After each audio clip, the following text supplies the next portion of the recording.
지도자들의 본분과 해야 할 일. 남유다 여호사밧 왕을 통해 지도자가 해야 할 일이 무엇인지 알 수 있다. 여호사밧이 예루살렘에 살더니 다시 나가서 브엘세바에서부터 에브라임 산지까지 민간에 두루 다니며 그들을 그들의 조상들의 하나님 여호와께로 돌아오게 하고 또 유다 온 나라의 견고한 성읍에 재판관을 세우되 성읍마다 있게 하고 재판관들에게 이르되 너희가 재판하는 것이 사람을 위하여 할 것인지 여호와를 위하여 할 것인지를 잘 살피라. 너희가 재판할 때에 여호와께서 너희와 함께 하심이니라. 그런즉 너희는 여호와를 두려워하는 마음으로 삼가 행하라. 우리의 하나님 여호와께서는 불의함도 없으시고 치우침도 없으시고 뇌물을 받는 일도 없으시니라 하니라.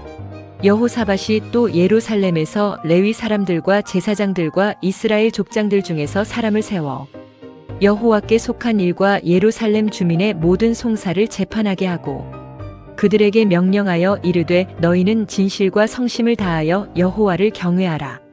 어떤 성읍에 사는 너희 형제가 혹 피를 흘림이나 혹 율법이나 계명이나 율례나 규례로 말미암아 너희에게 와서 송사하거든 어떤 송사든지 그들에게 경고하여 여호와께 죄를 범하지 않게 하여 너희와 너희 형제에게 진노하심이 임하지 말게 하라. 너희가 이렇게 행하면 죄가 없으리라.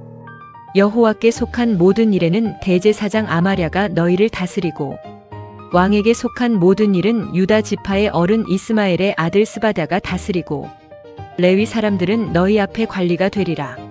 너희는 힘써 행하라. 여호와께서 선한 자와 함께 하실지로다 하니라. 역대하 19장 4절에서 11절. 여호사밧은 자신이 다스리는 지역을 두루 돌아다니며 백성이 어떻게 사는지를 살펴보았다. 그리고 각 지역마다 재판관을 세웠다. 지금으로 말하면 왕이 서울에서 제주도까지 각 지역을 돌아다니며 그 지역마다 재판관을 세웠다는 말이다. 그리고 그들에게 재판할 때 하나님 앞에 불의함이나 치우침이나 뇌물 받은 일이 없도록 하라고 말한다. 즉 재판이 유전무죄 무전유죄가 되지 않도록 하고 뇌물을 받지 말고 공정하게 하라는 것이었다. 백성들의 삶에 무고한 억울함이 없도록 한 것이었다. 또 예루살렘에서는 레위 사람들과 제사장들과 이스라엘 족장들 중에서 사람을 세운다. 즉 능력 있는 자들을 관리로 임명한 것이다. 그리고 그들에게 모든 일을 진실되게 하며 성실하게 하라고 명령한다. 너희는 살려면 선을 구하고 악을 구하지 말지어다. 만군의 하나님 여호와께서 너희의 말과 같이 너희와 함께 하시리라.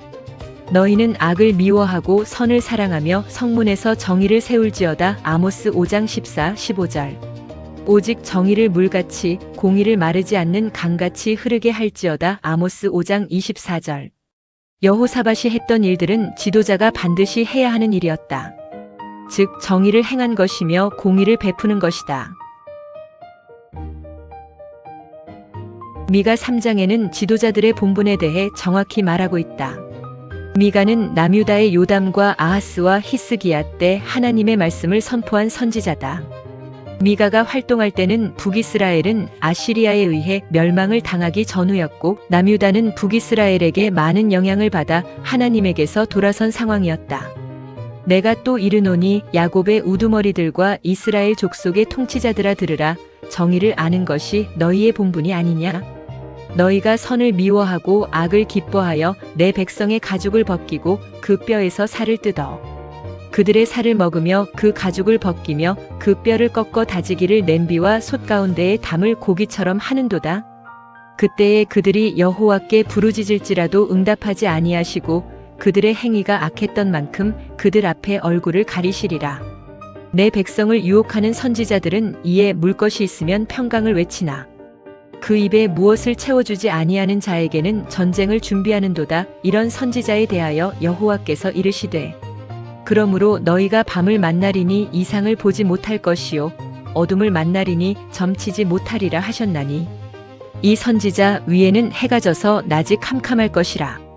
선견자가 부끄러워하며 술객이 수치를 당하여 다 입술을 가릴 것은 하나님이 응답하지 아니하심이거니와 오직 나는 여호와의 영으로 말미암아 능력과 정의와 용기로 충만해져서 야곱의 허물과 이스라엘의 죄를 그들에게 보이리라.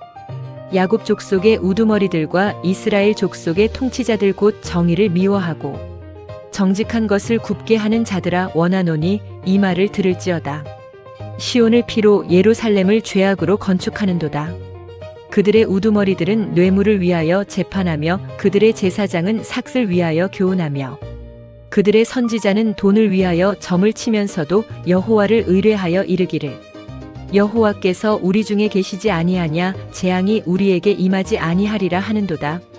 이러므로 너희로 말미암아 시온은 갈아엎은 밭이 되고 예루살렘은 무더기가 되고 성전에 사는 수풀의 높은 곳이 되리라. 미가 3장 1절에서 12절. 하나님께서는 지도자의 본분은 정의를 알고 선을 행해야 한다고 하셨다. 그러나 실상은 그들은 악을 행하고 선을 미워하여 백성을 착취하였다. 거짓 선지자들은 그들의 배를 채워주면 평강을 말하지만 그렇지 않으면 전쟁을 말하였다. 교회에 헌금을 많이 하면 복을 많이 받고 그렇지 않으면 복을 받기 어렵다고 말하는 것과 무엇이 다른가? 재판관은 뇌물을 위하여 재판하고 제사장들은 삭슬 위하여 가르치며 거짓 선지자는 돈을 위하여 점을 친다고 정확히 말씀하셨다.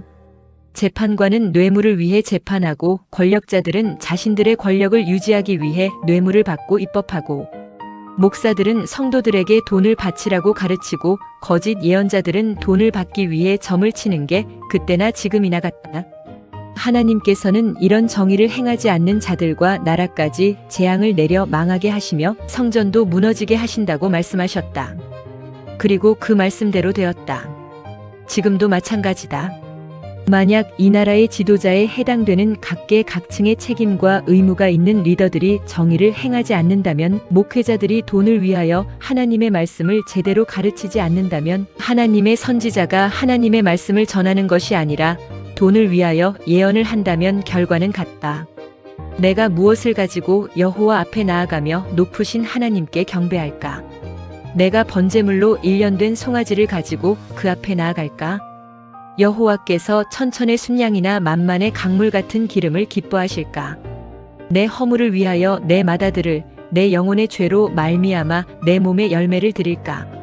사람아, 주께서 선한 것이 무엇임을 내게 보이셨나니 여호와께서 내게 구하시는 것은 오직 정의를 행하며 인자를 사랑하며 겸손하게 내 하나님과 함께 행하는 것이 아니냐. 미가 6장 6절에서 9절. 내가 이방인인 너희에게 말하노라. 내가 이방인의 사도인 만큼 내 직분을 영광스럽게 여기노니 이는 홍내 골육을 아무쪼록 시기하게 하여 그들 중에서 얼마를 구원하려 함이라. 그들을 버리는 것이 세상의 화목이 되거든 그 받아들이는 것이 죽은 자 가운데서 살아나는 것이 아니면 무엇이리요? 제사하는 처음 익은 곡식가루가 거룩한즉 떡덩이도 그러하고 뿌리가 거룩한즉 가지도 그러하니라. 또한 가지 얼마가 꺾이었는데 돌감람나무인 내가 그들 중에 접붙임이 되어 참감람나무 뿌리의 진액을 함께 받는 자가 되었은즉 그 가지들을 향하여 자랑하지 말라. 자랑할지라도 내가 뿌리를 보전하는 것이 아니요 뿌리가 너를 보전하는 것이니라.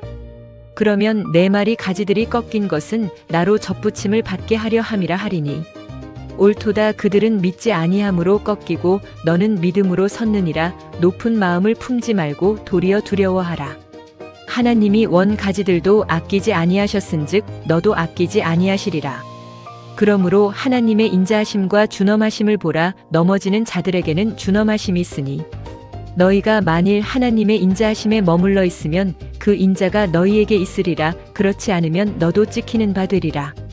그들도 믿지 아니하는데 머무르지 아니하면 접붙임을 받으리니 이는 그들을 접붙이실 능력이 하나님께 있음이라. 내가 원 돌감람나무에서 찍힘을 받고 본성을 거슬러 좋은 감람나무에 접붙임을 받았으니 원가지인 이 사람들이야 얼마나 더 자기 감람나무에 접붙이심을 받으랴. 로마서 11장 13절에서 24절.